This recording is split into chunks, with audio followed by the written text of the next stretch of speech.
Amores, bom dia. Estamos falando de Louise Michel. E hoje, dia 29, aniversário de Louise Michel, no plano espiritual, completando 190 anos se estivesse encarnada, porém em nossos corações sempre viva. Louise, certa feita, falou conosco a respeito de espírito de corpo. E quando ela falou sobre espírito de corpo, cada um entendeu de uma forma, eu entendi com o meu cadinho da minha forma. E entendi que seria a união do grupo, uma coesão, algo muito próximo, um comprometimento. Mas eu ainda não entendia a profundidade do que ela queria dizer. Certa feita, saindo de carro com minha filha e meu genro militar. E ela me diz, no imo da alma, pergunte a seu genro o que é espírito de corpo. E eu perguntei, diga o que seria espírito de corpo. E ele me responde tantas coisas, mas com muito amor, com muita garra, e ele fala, minha sogra, é um comprometimento que temos um com o outro, uma coesão, uma força ímpar. Eu vou lhe dar um exemplo. E em meio a tanto do que ele falou, um exemplo ficou marcante como o espírito de corpo. Quando ele me disse assim, certa feita voltávamos de um exercício longo, onde todos estávamos muito suados, e o comandante do pelotão nos mandou entrar, tomar um banho, se fardar, coturno, tudo, fardamento completo, e estar lá fora formado em 3 minutos. Fazer isso em 3 minutos. Uma média de 67 homens e alguns chuveiros. Uma loucura. E foi uma correria louca. E ele ficou lá fora contando o tempo. Mas em meio àquela corrida toda, um dos homens se destacou. E ele correu muito. Suspeitam que não tenha nem tomado um banho. Mas ele apresentou-se. E ao se apresentar, o comandante fala para ele, você saiu sozinho. Flexão. E à medida que os outros iam saindo, ele ia percebendo o tamanho do equívoco. E todos também, porque flexão. Chegavam, flexão. E todos tiveram que pagar. E aí, então, ele para o exercício e explica a eles, senhores, o tempo que este senhor saiu apressadamente sozinho para estar cumprindo com o horário aqui fora, ele poderia estar colaborando com todos os outros lá dentro, para que, entregando o material de um a outro, todos saíssem juntos. Ou todos juntos aqui fora, ou todos juntos lá dentro, mas que todos saíssem em conjunto. Porque se os senhores se apresentam a uma guerra, os senhores morrerão rapidamente, se não tiver espírito de corpo. Imediatamente eu entendi o que Louise quis explicar com a questão espírito de corpo. Eu falei, meu Deus, ou precisamos ter esta questão em nós, ou não teremos conseguido alcançar o objetivo do nosso grupo espírita cristão. Liberdade, igualdade, fraternidade.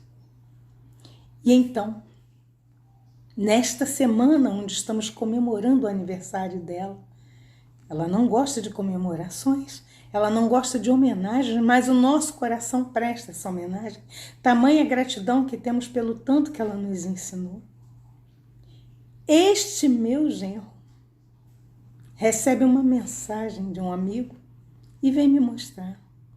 E esta mensagem tem uma passagem de Coríntios 12, 12.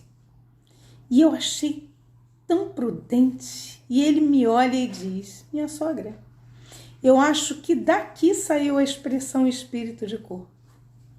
E analisamos juntos e chegamos à conclusão que sim. Foi desta passagem de Coríntios 12 que saiu a expressão espírito de corpo. Passarei a leitura aos senhores. Coríntios 12. Irmãos, quanto aos dons espirituais, não quero que vocês sejam ignorantes. Vocês sabem que quando eram pagãos, de uma forma ou de outra, eram fortemente atraídos e levados para os ídolos mudos.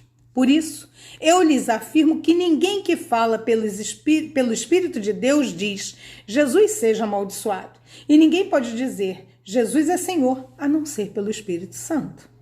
Há diferentes tipos de dons, mas o Espírito é o mesmo. Há diferentes tipos de ministérios, mas o Senhor é o mesmo. Há diferentes formas de atuação, mas o mesmo Deus quem efetua tudo em todos. A cada um, porém, é dada a manifestação do Espírito visando ao bem comum. Pelo Espírito, a um é dada a palavra de sabedoria, ao outro a palavra de conhecimento, pelo mesmo Espírito. A outro a fé, pelo mesmo Espírito. A outro dons de cura, pelo único Espírito. A outro o poder de operar milagres, a outro a profecia, a outro discernimento de espíritos, a outro variedade de línguas e ainda a outro interpretação de línguas.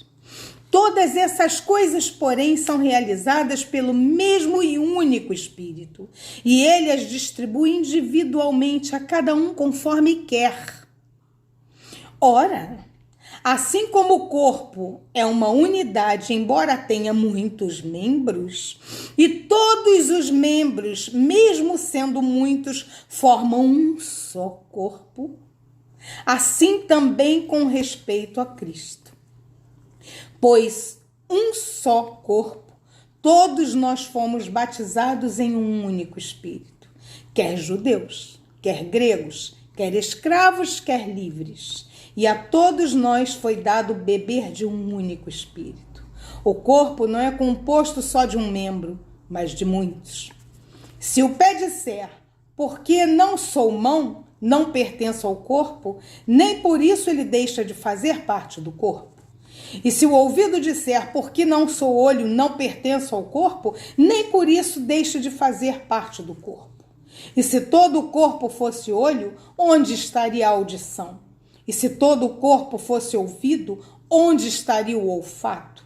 De fato, Deus dispôs cada um dos membros do corpo segundo a sua vontade. Se todos fossem um só membro, onde estaria o corpo? Assim, há muitos membros, mas um só corpo.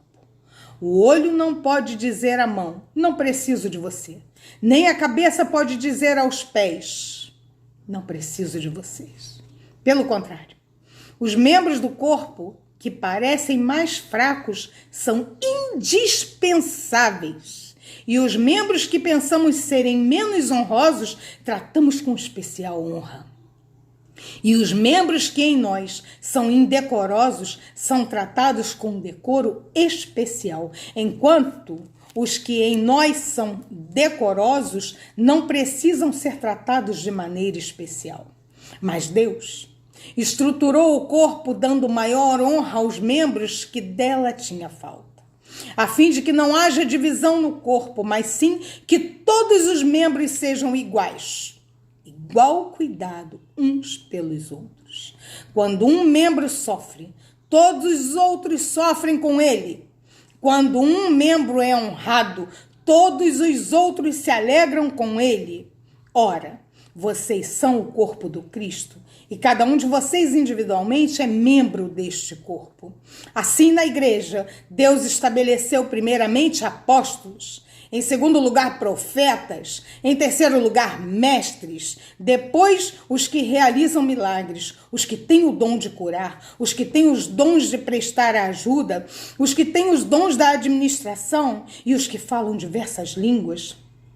São todos apóstolos? São todos profetas? São todos mestres? São todos, têm o dom de fazer milagres? Têm os dons de curar? Todos falam todas as línguas?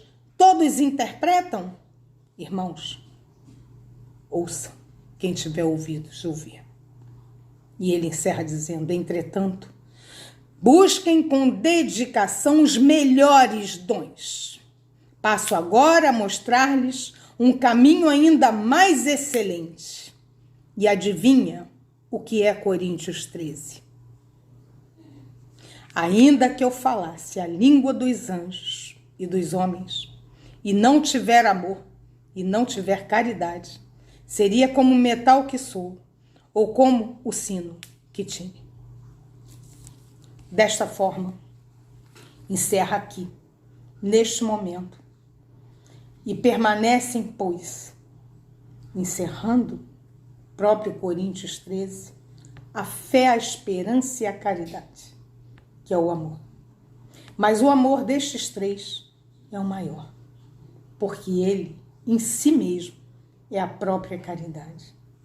Tua luta, liberdade, igualdade e fraternidade. Lute por isso. Seja isso. Graças a Deus.